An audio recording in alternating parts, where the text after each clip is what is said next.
할렐루야, 주안의 교회 온라인 예배를 시작하겠습니다. 이번 주는 머더스데이가 껴있는 주간이어서 우리 교회에서는 가정주일로 흔히 지키고 있습니다. 이번 주일 우리 예배 드리시고 난 다음에 멀리 떨어져 있는 이 고향에 계신 우리 부모님들에게나 멀리 있는 우리 자녀들에게 꼭 연락을 하셔서 안부를 묻고 또 그들을 축복해주는 그런 믿음의 시간이 되었으면 합니다. 사도신경으로 신앙 고백 드리겠습니다. 전능하사 천지를 만드신 하나님 아버지를 내가 믿사오며 그 외아들 우리 주 예수 그리스도를 믿사오니 이는 성령으로 잉태하사 동정녀 마리아에게 나시고 본디오 빌라도에게 고난을 받으사 십자가에 못 박혀 죽으시고 장사한 지 사흘 만에 죽은 자 가운데서 다시 살아나시며 하늘에 오르사 전능하신 하나님 우편에 앉아 계시다가 돌려서 산자와 죽은 자를 심판하러 오시리라. 성령을 믿사오며 거룩한 공예와 성도가 서로 교통하는 것과 죄를 사하여 주시는 것과 몸이 다시 사는 것과 영원히 사는 것을 믿사옵나이다. 아멘. 오늘 우리에게 주시는 하나님의 말씀은 빌립보서 1장 20절에서 23절까지 말씀입니다. 빌립보서 1장 20절에서 23절까지 말씀 우리 함께 읽도록 하겠습니다. 20절 말씀입니다. 나의 간절한 기대와 소망을 따라 아무 일에든지 부끄러워하지 아니하고 지금도 전과 같이 온전히 담대하여 살든지 죽든지 내 몸에서 그리스도가 존귀하게 되게 하려 하나니 이는 내게 사는 것이 그리스도이니 죽는 것도 유익함이라. 그러나 만일 육신으로 사는 이것이 내 일의 열매일진데 무엇을 택해야 할지는 나는 알지 못하노라. 내가 둘 사이에 끼어 있으니 차라리 세상을 떠나서 그리스도와 함께 있는 것이 훨씬 더 좋은 일이라. 아멘. 우리는 지난주 그리스도인의 회심과 삶에 대해 바울의 생애를 통해서 살펴보았습니다. 우리는 바울의 회심을 세 가지로 요약해 보았는데요. 그는 살아계신 예수님을 만났고 또한 변화되었고 또 우리 주님을 향한 일편단심의 마음을 바꾸지 않겠다라고 고백했습니다. 이 바울의 고백은 곧 그리스도인 모두의 고백이 되어야 합니다. 우리는 살아계신 예수님을 만난 믿음의 사람들 아닙니까? 그렇기 때문에 하나님의 은혜로 그리스도인다운 이 변화되는 삶을 살아야 한다라는 것을 한 주간 묵상했습니다. 이런 바울의 삶을 살펴보는 것은 또한 저희의 삶을 살펴보는 기회가 되었습니다. 저도 인격적으로 예수님을 만났고 또 회심하였으며 나름 이 그리스도인으로서의 삶을 산다라고 고백하며 살아왔습니다. 예수님을 만나기 전 그리고 만난 후에 변화된 모습들이 또 우리의 나의 삶 속에서 많이 보이게 되었고 또 예수님을 향한 마음을 그리 쉽게 놓아버릴 것 같지는 않는 그런 확신을 가지고 있습니다. 제가 목사이기 때문에 이런 믿음을 가지는 것일까요? 그렇지는 않습니다. 믿음의 깊이와 넓이의 차이는 있겠지만 목사에게 가져야 할 마음이라기보다는 그리스도인이라면 모두 가져야 할 믿음의 고백이라는 생각을 해봅니다. 저는 어릴 적부터 목사가 되겠다라고 결심했던 사람입니다. 그래서 대학교도 신학대학교에 입학하게 되었죠. 제가 특출나서 그렇게 된 것이 아니라 우리 교회에 있는 동기들이 모두 다 열심을 가진 아이들이 많았고 또 뜨거운 신앙을 가졌었습니다. 믿음으로 본다면은 모두가 신학교를 갔어야 했겠지만 그들 중 저를 포함해서 몇 명만 같은 길을 선택하게 되었습니다. 그러나 대학 생활을 시작하면서 많은 어려움에 부딪히게 되었습니다. 모든 대학생들에게 1학년은 또 꿈이 있고 또 낭만이 있는 그런 시절이 아니겠습니까? 저도 그런 낭만을 가지고 대학 생활을 시작했지만 동기들을 만나거나 또 교회 가면 저를 대하는 시선들이 약간씩 달라 있는 것을 발견하게 되었습니다. 이제 목사의 길을 가야 하는 사람이기 때문에 무엇이라도 자신들과 달라야 되지 않겠나라는 그런 눈초리로 저를 판단하듯이 보였던 것입니다. 새내기 대학생으로 보지 않는 것에 대한 부담감이 앞섰던 시절을 저는 보내게 되었습니다.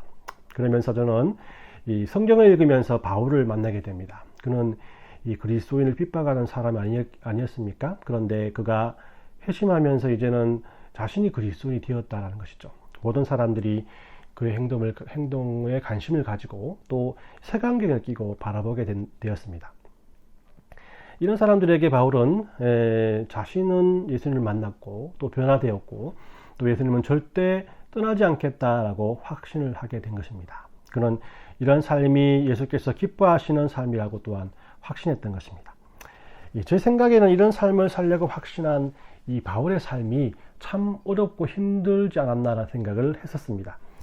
고린도전서 10장 31절에 보면 먹든지 마시든지 무엇을 하든지 다 하나님의 영광을 위해 하라라고 말씀하지 않습니까? 이런 고백들이 그의 삶을 더 피곤하게 하고 또 고뇌하게 하는 삶을 살게 했을 것이라는 생각을 했습니다. 저는 그리스도인으로서 먹든지 마시든지 무엇을 하든지 다 하나님의 영광을 위해 하라는 이 말씀에 도전을 많이 받았습니다. 그리고 오늘 읽었던 본문 말씀인 20절에 있는 살아알든지 죽든지 내 몸에서 그리스도가 존귀하게 되게 하려 하나니라는 말씀 역시 학교에서나 또는 교회에서나 항상 들려오는 그리스도인의 믿음의 목표가 되었습니다. 그런데 그렇게 살아야지 하면 할수록 이 부담이 되었고 항상 이 무언가를 선택해야 하는 나의 삶이 참으로 힘들게 느껴졌습니다. 길을 가다가 유행가가 나올 때 그 유행가에 나도 모르고 유행가를 따라하게 되면 이 신학생이라는 꼬리표 때문에라도 더 이렇게 죄책감을 가져야 했던 것입니다. 그래서 나의 마음속 한편에는 이런 율법과 같은 생각에서 자유롭게 싶다라는 생각을 하게 되었습니다. 하나님께서는 그의 자녀들이 행복하게 살아가기 위해서 우리들을 택하지 않았는가? 그런데 실제적으로 그들의 삶을 기쁘지 않다라면 우리들을 택하신 하나님 역시 그렇게 즐겁지 않을 것이라는 생각을 하게 된 것입니다. 그래서 전 기쁘고 즐겁고 행복하게 하나님께 영광을 돌리는 방법이 없을까 하는 의문을 가지게 되었습니다. 그러나 이 행복이라는 말과 믿음이라는 말은 반대말처럼 느껴졌습니다. 이런 믿음의 배경은 저만 가지고 있는 것이 아니었습니다. 대부분의 사람들이 이 그리스도인이 된다는 것은 세상과 담을 쌓고 수도원에 들어가서 금욕의 삶을 사는 것이라고 생각하는 사람들이 많이 있습니다. 그래서 믿음이 자랄수록 자신의 소중한 것을 하나씩 버려야 하고 또 그 버리는 행동 때문에 신앙생활은 그리 행복하지 않을 것이라는 생각을 하게 하는 생각을 많이 가지고 있는 것입니다. 그렇기 때문에 복음을 받아들이거나 그리스도인이 된다는 것은 어렵고 또한 거추장스럽게까지 하게 된 것입니다. 그런데 바울을 공부하면서 이런 저의 믿음들이 하나씩 벗겨져 나갔습니다. 마치 마틴 루터가 이 로마서에서 믿음의 진리를 발견했던 것처럼 저도 바울을 통해서 그리스도인의 삶은 속박된 삶이 아니고 노예의 삶이 아니라고 또 주인의 삶이요 자유자의 삶이라는 것을 조금씩 깨닫게 되었습니다. 특히나 오늘 본문은 제가 대학생 새내기 때에 고민했던 믿음과 삶에 대한 문제에 대해서 우리 주님의 마음을 알게 했던 귀한 열쇠와 같은 말씀입니다. 저는 오늘 본문을 통해서 이 슬기로운 신앙생활이라는 제목으로 말씀을 나눌 겁니다. 요즘 유행하는 그 예능을 보니까 슬기로운 의사생활이라는 예능이 있던데 제가 많이는 보지 못했지만 여기서 슬기롭다라는 의미가 영민하고 지혜롭다는 의미가 아니겠습니까? 어떤 면에서 어렵고 힘든 신앙생활을 하신 분들이라면 오늘 본문을 통해서 정말 행복한 신앙생활이 무엇인지 해답을 찾아서 슬기로운 또 신앙생활이 되었으면 하는 마음으로 제목을 이같이 정해 보았습니다. 이 시간을 통해 여러분들 마음속에 있던 저와 같은 고민들을 해결하는 귀한 믿음의 시간이 되었으면 합니다. 첫 번째로 슬기로운 신앙생활이란 것은 신앙의 목표를 가지는 것에서부터 시작된다라고 말씀드립니다. 우리들이 슬기로운 신앙생활을 하기 위해서는 우리 신앙생활의 목표가 무엇인가를 먼저 알아야 합니다. 바울이 오늘 본문인 빌립보서를 쓴 곳은 감옥 아니었는데요. 투옥되어서 갈 수 없는 상황 속에서 이 빌립보에 있는 성도들의 소식이 들립니다. 그들은 이렇게 외부적으로는 신앙 때문에 많은 핍박을 받고 있었고요. 또 내부적으로는 예수님께서는 하나님의 아들이시지만은 완전한 사람이 아니라라고 하는 이단들의 공격을 받고 또 많은 성도들이 혼란에 빠져 있는 상황이었습니다. 바울은 빌립보서 1장을 통해서 자신의 신앙 고백을 성도들에게 먼저 고백하게 됩니다. 자신도 빌립보 성도들과 같이 핍박을 받으며 옥에 갇혀 있지만 이 교인들에게 힘과 용기를 주기 위해서 자신의 삶의 목표를 그들에게 먼저 말해 주었던 것이죠. 먼저 20절 말씀을 함께 보겠습니다. 나의 간절한 기대와 소망을 따라 아무 일에든지 부끄러워하지 아니하고 지금도 전과 같이 온전히 담대하여 살든지 죽든지 내 몸에서 그리스도가 존귀하게 되게 하려 하나니. 여기에서 우리는 바울이 가지고 있던 삶의 목표를 발견할 수 있게 되는데, 그런 한평생 사는 동안에 자신의 간절한 기대와 소망은 예수님께서 자신의 몸에서 존귀하게 되는 것이었습니다. 희망과 소망이 없을 것 같은 그의 상황을 볼 때, 그리고 지쳐 쓰러져가는 그의 지친 몸을 볼 때 그리스도가 존귀하게 하는 삶이란 것은 그의 삶과 현실과는 동떨어지게 보이기만 합니다. 그러나 이 믿음의 목표는 바울을 지탱해 주는 유일한 힘이었습니다. 이 삶의 목표는 바울의 것만이 아니었습니다. 제가 알고 있는 모든 여러분들의 목표이고 제가 가지고 있는 또한 믿음의 목표이기도 합니다. 여러분들 나름대로 다양한 신앙생활의 목표가 있을 것입니다. 지혜로운 신앙생활을 하기 위해서, 슬기로운 신앙생활을 하기 위해서 반드시 여러분들의 신앙 목표를 설정하시길 바랍니다. 두 번째로, 슬기로운 신앙생활이란 양자택일의 삶이 아니라는 것입니다. 바울은 이 자신의 몸에서 그리스도가 존귀하게 되는 삶이라는 목표에 대해 21절 말씀에 대해서 그 근거를 말하고 있습니다. 이는 내게 존귀한 것이 그리스도니 죽는 것도 유익함이라. 즉, 이 내 몸에서 그리스도가 존귀하게 되는 것은 죽는 것도 유익하기 때문이다라고 말하고 있는 것입니다. 이 죽음은 그 자신에게만 영향력이 있는 것이 아니라 그 배우자에게도, 자녀들과 또 그를 아는 모든 사람들에게 영향력을 미칩니다. 죽음은 또한 꿈도 사라지게 하고 물질과 지위와 모든 것을 사라지게 합니다. 우리 주님 다시 오셔서 모든 성도가 부활할 때까지 몸과 그 몸으로 하는 모든 즐거움이 다 사라지게 되는 것입니다. 그래서 그리스도인들은 천국에 대한 소망은 있지만 그럼에도 불구하고 죽음을 두려워하는 것입니다. 그렇다면 모든 것들을 상실해버리는 죽음이 바울에게는 왜 유익이 있다라고 그는 말하고 있는 것일까요? 오늘 22절, 23절을 함께 보겠습니다. 그러나 만일 육신으로 사는 이것이 내일의 열매일진데 무엇을 택해야 하는지 나는 알지 못하노라. 내가 그 두 사이에 끼었으니 차라리 세상을 떠나서 그리스도와 함께 있는 것이 훨씬 더 좋은 일이라. 죽음을 앞두고 후회가 되는 것들이 있다면 그것들은 모두 자기 자신에게 가장 소중한 것들입니다. 바울은 빌립보서 3장 8절 말씀을 통해서 또한 모든 것을 해로 여김은 내 주 그리스도 예수를 아는 지식이 가장 고상하기 때문이다. 내가 그를 위하여 모든 것을 잃어버리고 배설물로 여김은 그리스도를 얻어라고 말씀하시면서 이 세상의 모든 것은 모두 배설물과 같고 오직 예수님을 아는 지식만이 자기에게 가장 소중하고 중요한 것임을 고백하고 있습니다. 즉 그에게 죽음은 예수님과 함께하는 것이기 때문에 그 자신에게 가장 유익한 것이라고 그는 고백하고 있는 것입니다. 그러나 여기서 바울의 고민이 시작됩니다. 우리 주님과 함께 있는 것이 세상의 그 어떤 것보다도 비교할 수 없이 좋은 것이기 때문에 이 세상에 미련은 없지만 22절 말씀에 일의 열매 때문에 이 세상을 등질 수 없다라는 것입니다. 일의 열매란 빌립보 성도들을 말하는데 자신을 희망으로 여기고 살아가는 빌립보 성도를 위해서, 그리고 복음을 전하기 위해서는 그가 반드시 살아 있어야 한다는 것입니다. 성도들의 희망과 용기와 복음 사역의 열매를 위해서 살아가야 하나, 아니면 우리 주님과 함께 완전한 행복을 위해 죽음을 유익하게 생각해야 하나, 이 두 가지의 갈림길 속에서 바울은 고민하고 있는 것입니다. 이 두 개 중 어느 하나도 포기할 수 없는 겁니다. 이 둘 다 자신에게는 소중한 것이고 자신을 행복하게 하는 것입니다. 이 바울의 고민은 제가 일적 했던 그 고민이요, 또한 여러분들의 신앙적 고민과 동일할 것입니다. 결론은 20절과 20절에서 23절까지의 말씀을 다시 읽고 묵상하고 생각해 보면서 찾을 수가 있었습니다. 이 존 파이퍼라는 유명한 목사님이 계십니다. 이 목사님께서 20에서 23절까지의 말씀을 이렇게 설명해 놓았습니다. 그리스도는 내가 고난과 죽음 가운데서 그분으로 인해 가장 만족할 때 내 안에서 가장 존귀하게 되신다. 다시 한번 말씀드립니다.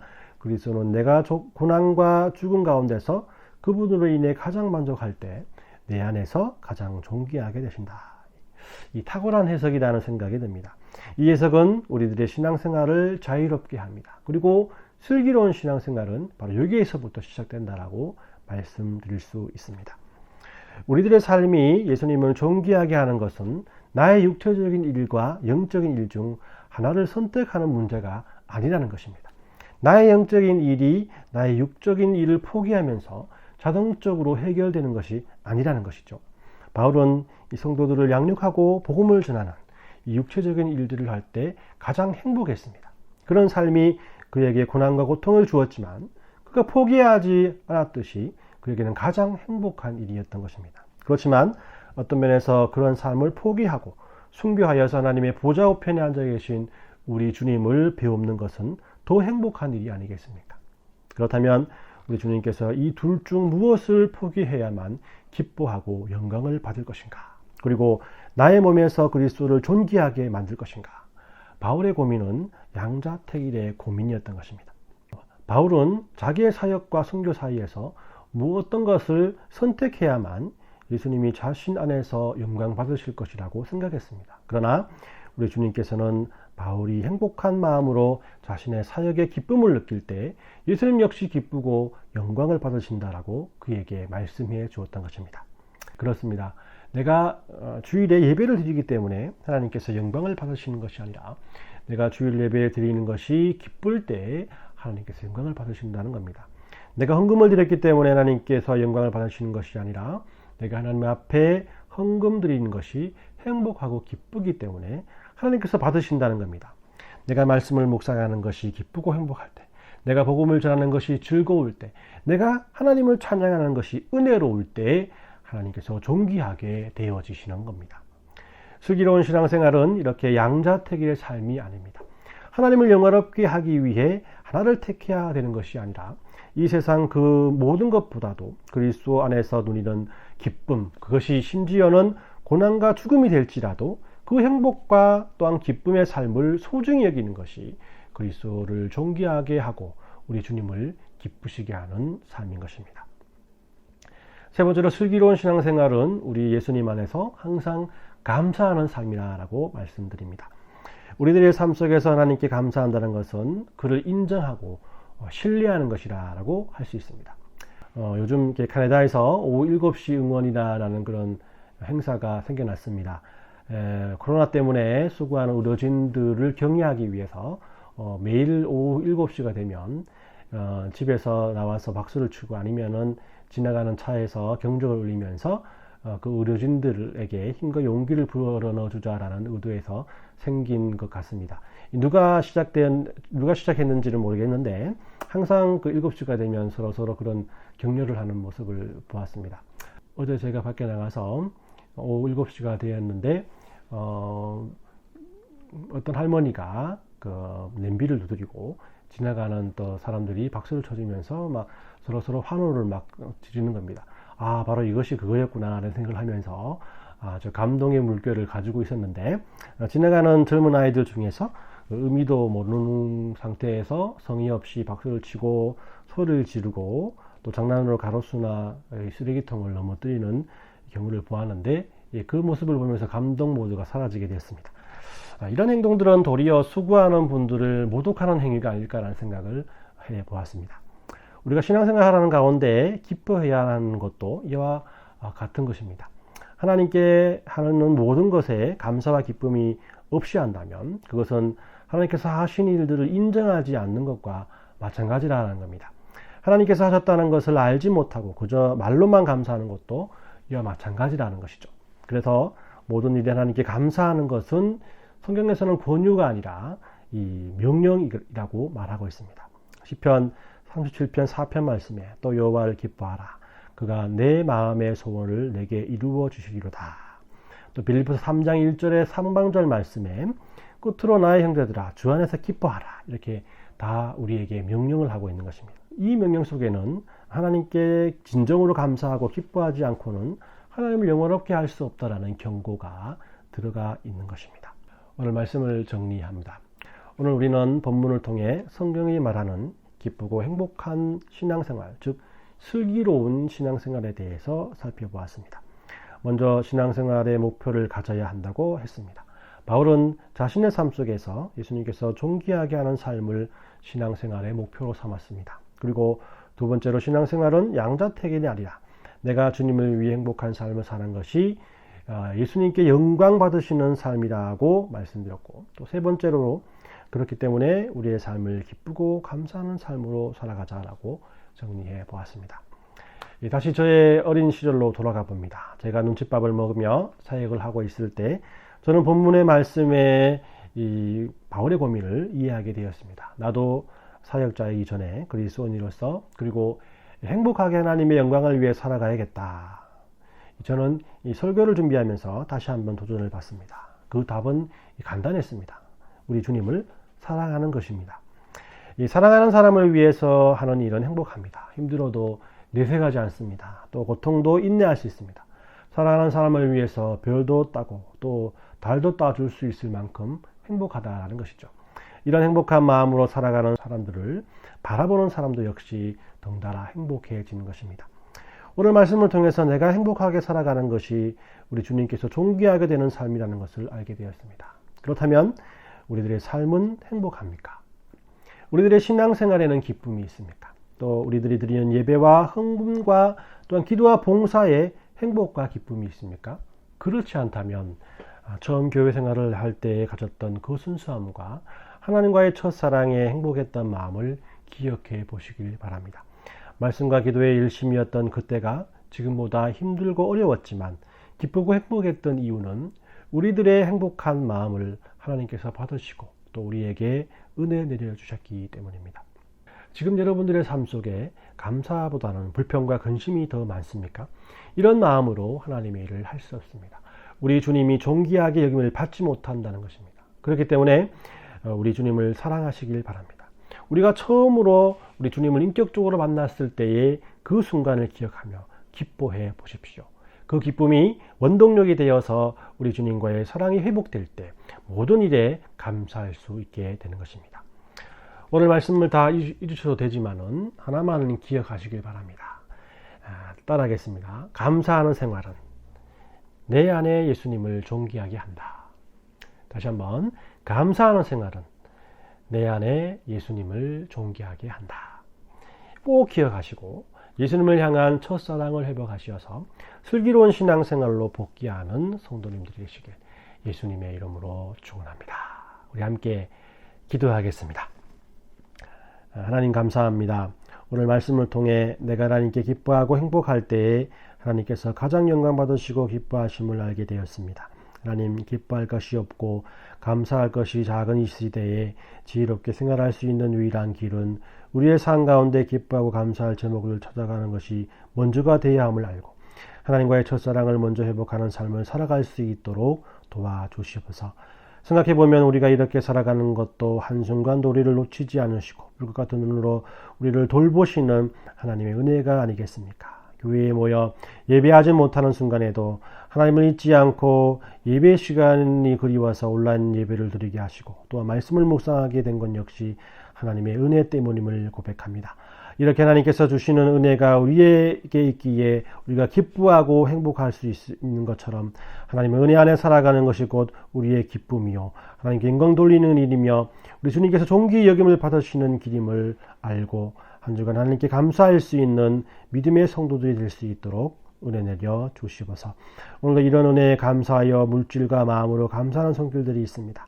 이들의 마음이 깃든 귀한 예물을 하나님께서 받으시고 또 하나님의 귀한 사역에 쓰이게 하시고 이들의 기뻐하고 감사한 마음으로 드리는 예물로 인해 홀로 영광 받아 주시옵소서. 또한 우리 주님, 우리 주안의 교회 성도들을 위해서 기도합니다. 각자 초소에서 귀한 믿음의 삶을 사는 모든 성도들에게 항상 건강을 허락해 주시고 물질로 부족함이 없게 하시며 영적으로도 하나님의 은혜를 사모하며 살아가는 영혼들이 되게 하셔서 비록 함께 모여서 예배하지는 못하지만 주안의 교회로 하나님께서 인도해 주심을 잊지 않고 서로 기도하며 하나가 되는 믿음의 성도들이 될 수 있도록 은혜 내려 주시옵소서. 특별히 멀리 떨어져 있는 자녀들에게도 함께 해주셔서 항상 건강하게 하시고 그곳에서 믿음의 친구와 직장을 만나게 해주시며 어디에 있든지 하나님을 기억하게 하셔서 오가는 소식들이 복되게 인도하여 주시옵소서. 한 주간도 하나님의 은혜로 말미암아 승리하길 간절히 바라옵고 원하오며 걸어가신 예수님의 이름으로 기도 올리옵나이다. 아멘. 축도하겠습니다. 지금은 우리 주 예수 그리스도의 은혜와 하나님 아버지의 사랑하심과 성령의 통하심이 오늘 말씀드리며 주 안에서 기뻐하고 행복한 삶을 살아가기를 원하는 모든 성도님들의 머리 위에와 가정과 직장과 사역 가운데 영원토록 함께 있을지어다. 아멘.